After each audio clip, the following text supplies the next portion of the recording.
High, আজকে আমরা মোচা দিয়ে মাংস রেসিপি বানাবো। মোচাটা এখানে কাটা হয়ে গেছে, মাংসও কেটে নিয়েছি ছোট ছোট পিস করে। এদিকে আলু কেটে নিয়েছি।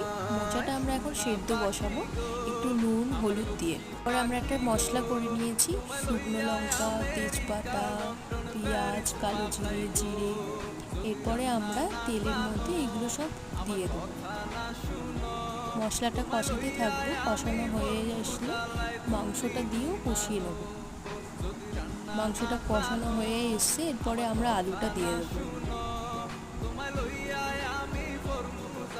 আলুটাও কষানো হয়ে গেলে আমরা এরপরে সিদ্ধ করা মোচাটা এই আলুর মধ্যে মাংসের মধ্যে দিয়ে একসাথে কষিয়ে নেব। কষিয়ে নেওয়ার পরেই আমাদের রেডি হয়ে যাবে মোচা মাংস রেসিপি।